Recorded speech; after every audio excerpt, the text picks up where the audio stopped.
محمد رسول اللہ، محمد رسول اللہ، محمد رسول اللہ۔ بالغ ہو گئے، کمانا شروع کر دیا، ابا کہہ رہے ہیں شادی میں نہیں کرنے دوں گا، ابا آپ میرے ابا ہیں، شادی میرا باپ بھی کرے گا۔ صحیح بتا رہا ہوں، شادی تو ہمارا باپ بھی کرے گا۔ اس طرح سے تو گھر بسایا جا سکتا ہے، ورنہ بیٹھے رہو اماں میری ہیں، چاچا میرا، ابا میرا، یہ نہیں ہوتا۔ لڑکیوں کی زندگیاں برباد ہو رہی ہیں، خود بھی برباد ہو رہے ہو۔ ماں باپ کو آج کل پرواہ ہوتی نہیں ہے کہ ہمارا بیٹا کیا کر رہا ہے۔ اکثر والدین بس یہ چاہتے ہیں کہ بچہ کماؤ پوت بنے، کما کے سارا پیسہ کس کو پکڑا دے؟ ہمیں پکڑا دے۔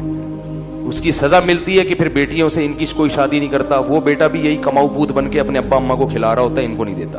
تو ابا اماں کی احترام بہت ہے، مگر بالغ ہونے کے بعد اگر اپنی کوئی انکم شروع ہو گئی ہے، کھانے کمانے کے قابل ہو گئے ہو، تو پھر آدمی بنو۔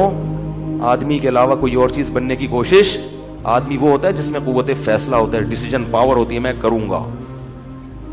اور اگر کوئی طلاق یافتہ بیوہ پسند آتی ہے، وہاں دل چاہتا ہے شادی کرنے کا، تو بولو ہمارا باپ بھی کرے گا، کیونکہ رشتہ دار روکتے ہیں طلاق یافتہ سے۔ کیوں؟ اپنی بھی طلاق یافتہ ہوگی نا، پھر تو فوراً ٹکا دیں گے کسی بھی کنوارے کو، یار آ رہا ہے تو پہنا دو اس کو، پہنا دو، جلدی سے پہنا دو۔ آپ کا بیٹا اگر کرنا چاہ رہے ہیں، نہیں ہماری خاندان میں ناک کٹ جائے گی، طلاق یافتہ سے کر لی، ابا سے بولو ابا ناک واک نہیں کٹے گی۔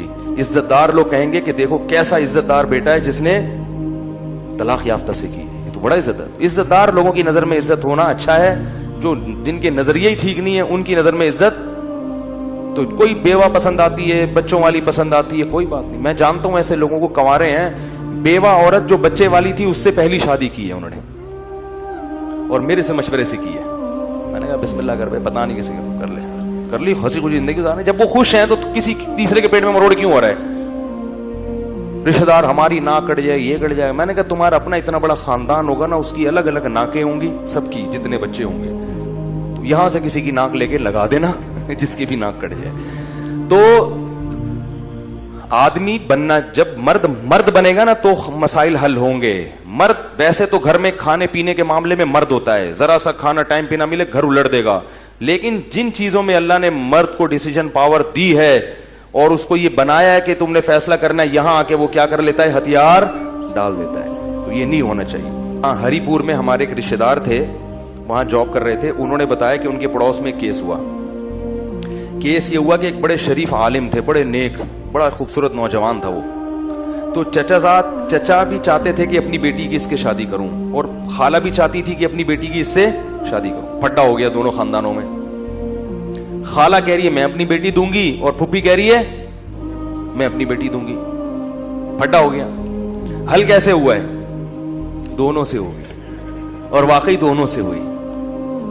واہ وہی بات۔ تو ایک ہفتے کے وقفے سے دونوں سے شادی ہوئی۔ تو اس طرح آپ بھی کر سکتے ہیں کہ بھئی ابا آپ کی مرضی، اور ایک طلاق یافتہ سے بھی کروں گا، کیونکہ معاشرے میں بہت ساری بیوہ طلاق یافتہ، ان کا بھی تو گھر بسانا ہے نا، تو ایک کنواری سے کر لیں گے، اور ایک کس سے کر لیں گے؟ ایک طلاق یافتہ سے، ایک کسی بیوہ سے کر لیں گے، اور پھر ایک آپشن رہ جائے گا، وہ سوچیں گے کس سے کرنی ہے۔ ویڈیو کے نیچے سبسکرائب کے بٹن پہ کلک کریں، بیل کے آئیکن پہ کلک کیجئے تاکہ ہر نئی ویڈیو کی نوٹیفیکیشن آپ کو مل جائے۔